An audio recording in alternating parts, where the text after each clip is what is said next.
Bonjour et bienvenue dans Croître en Christ. C'est ton rendez-vous hebdomadaire d'études et de réflexion biblique. Je m'appelle David et je suis pasteur. Pasteur est un très beau métier qui consiste à coacher les personnes en quête de spiritualité. Cela passe par des accompagnements individuels ou de groupe. On parle ici de l'apprentissage spirituel mais aussi de relations saines les uns avec les autres.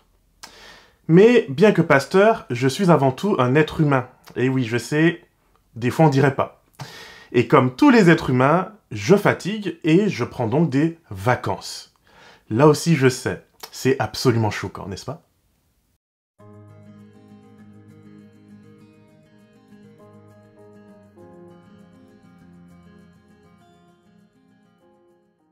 Tu veux entendre une histoire drôle?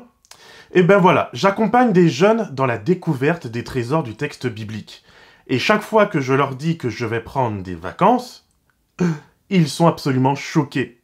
Mais comment ça, me disent-ils? Quand tu travailles pour Dieu, tu n'as pas besoin de vacances. Alors oui, c'est vrai. Souvent, ce que l'on voit d'un pasteur, c'est la prédication le samedi matin ou le dimanche, lorsqu'il se fait beau pour proclamer la parole biblique. On se dit que puisqu'il est inspiré par l'esprit, cela lui vient tout seul. Qu'est-ce qu'il a donc à faire le reste de sa semaine? Eh ben, c'est une très bonne question. Le pasteur n'effectue que très rarement des tâches que lui seul peut faire. Ce qui le différencie vraiment entre un pasteur et une autre personne, c'est que le pasteur ne met pas seulement un jour ou deux à part pour effectuer ses tâches, mais il y consacre toute sa vie. Et oui, 24 heures sur 24 et 7 jours sur 7.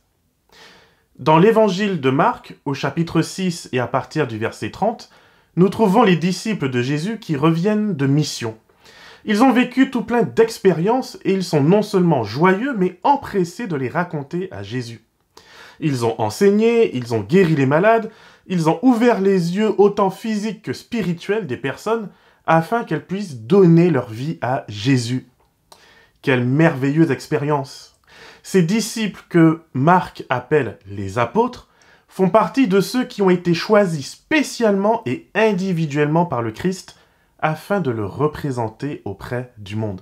Cela ne signifie pas que les autres disciples sont moins importants. La vitrine n'est pas moins ou plus importante que le reste du magasin. Chacun travaille main dans la main avec une fonction précise. La vitrine représente les valeurs du magasin et permet aux personnes qui passent de prendre leur décision de venir voir de plus près. Bien sûr, si elles s'approchent et ne trouvent que des promesses trompeuses, elles s'en iront aussitôt. Mais il est possible à ces passants d'être touchés par ce qu'ils voient. Tout comme il est possible d'ailleurs qu'ils trouvent un trésor bien plus cher à leur cœur une fois qu'ils ont mis les pieds à l'intérieur du magasin. Tu l'as bien compris, je parle ici du royaume des cieux. Nous ne vendons pas des babioles, mais nous invitons chaque humain à se laisser réconcilier avec Dieu. Voici notre marchandise. Voici notre bonne nouvelle. Chaque item du magasin divin est précieux. Nous ne sommes pas tous en vitrine, c'est vrai, mais chacun nous avons notre place de choix auprès de Jésus qui nous aime et qui prend soin de nous. Maintenant, il est vrai que ceux qui sont en vitrine peuvent s'user un peu plus vite à force d'être au service. Lorsque ses disciples reviennent le voir avec toute la passion et l'excitation de la réussite et du succès, Jésus fait une chose qui arrive rarement dans l'Église aujourd'hui. Il leur dit « Reposez-vous maintenant ». Généralement, quand un pasteur, un ancien responsable JA ou un membre d'Église mène une action à succès, on a tendance à lui ajouter du travail, des responsabilités et des attentes. De nos jours, il semble que l'on ne s'arrête qu'une fois que le burn-out est venu nous chercher. Burn-out est un anglicisme bien approprié. Ce mot décrit le phénomène d'une mèche de bougie qui s'éteint une fois qu'elle a consumé les ressources qui lui permettent de briller, que ce soit sa cire, sa mèche ou son oxygène. La flamme vacille puis s'éteint. Quelle tristesse! Mais dans cette histoire de Marc 6, Jésus prend soin de ses apôtres. Il prend soin de celles et ceux qui sont à son service et qui se démènent en se donnant corps et âme. Il les invite aussi au repos, à la paix. Il nous invite encore aujourd'hui à prendre du recul, à aller dans un lieu désert, à déconnecter et à se reposer. Jésus leur dit ceci: « Venez à l'écart dans un lieu désert et reposez-vous un peu, car beaucoup venaient et repartaient et ils n'avaient pas même le temps de manger. » Des fois, négliger sa santé, son corps et son équilibre émotionnel est devenu une marque de fierté, voire de spiritualité. Pourtant, ce message, mes amis, n'est pas un message biblique, mais un message qui vient de la philosophie grecque. Il est important pour moi de te dire, particulièrement en tant qu'adventiste du 7e jour, que la Bible enseigne le respect du corps. Il est à honorer et à aimer en tant que création divine. Il n'est pas inférieur au reste. Le négliger revient à adhérer sans le vouloir aux croyances multiples qui viennent séparer notre esprit de notre corps, que cela soit à travers la doctrine de l'immortalité de l'âme, qu'on ne trouve pas dans la Bible, ou à travers la dysphorie de genre.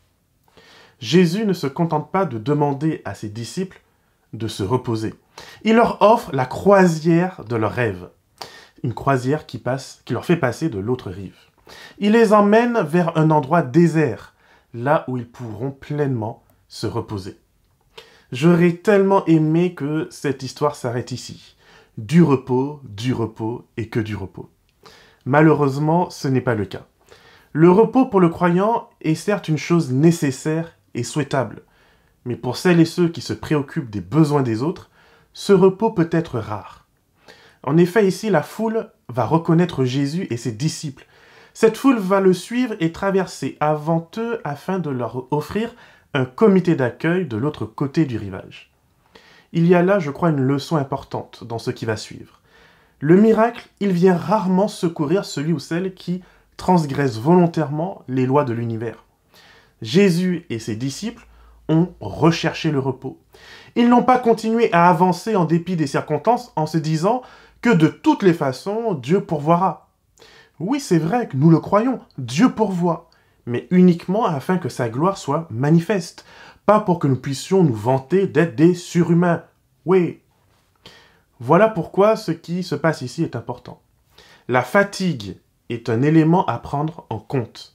Et il faut se reposer, je répète, il faut dormir, il faut débrancher son téléphone, il faut faire un break des réseaux sociaux, il faut prendre de la distance, il faut prendre soin de soi.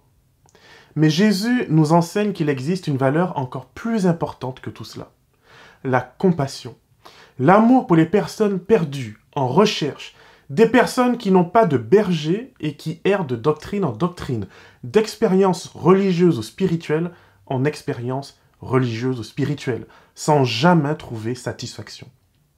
Jésus prendra sur lui d'accompagner cette foule, de l'instruire sur les mystères du royaume des cieux.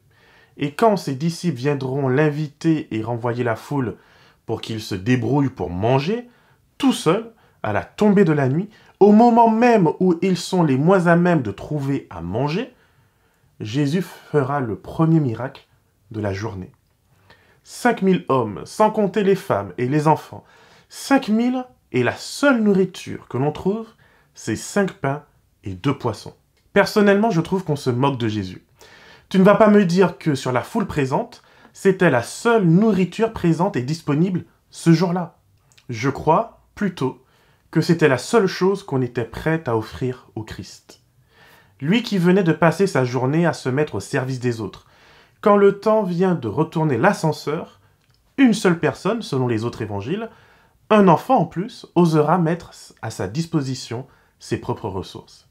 Le miracle du Christ dans cette histoire, c'est que là où il y a burn-out, là où la flamme est prête à vaciller et à s'éteindre, chacun devant se débrouiller pour lui-même, il est prêt à nous redonner la force nécessaire d'affronter la nuit, d'affronter les ténèbres qui viennent et qui menacent de nous décourager complètement. La leçon que je tire donc de cette expérience est la suivante. Dans ton zèle pour Dieu, n'oublie pas de te reposer. Dans ton zèle pour ta carrière, n'oublie pas de prendre des pauses. Dans ton zèle pour ton conjoint, tes enfants, tes parents, tes amis, bref, dans ton zèle, n'oublie pas l'importance du repos. N'oublie pas l'importance d'aller dans un endroit désert, littéralement ou symboliquement. Mais être en repos, être en vacances ne signifie pas que l'on n'est plus du tout responsable des autres. Un médecin, même en vacances, aura la responsabilité de se mettre au service d'une personne faisant un AVC. Alors cet été, prends du repos. Mais n'oublie pas que si Dieu envoie une personne assoiffée spirituellement vers toi, assoiffée d'amour, de respect et de considération, alors Dieu saura prendre les maigres ressources qui te restent et les multiplier à l'infini. Que le Seigneur te garde et te bénisse, et qu'il fasse de toi une source de bénédiction pour l'éternité.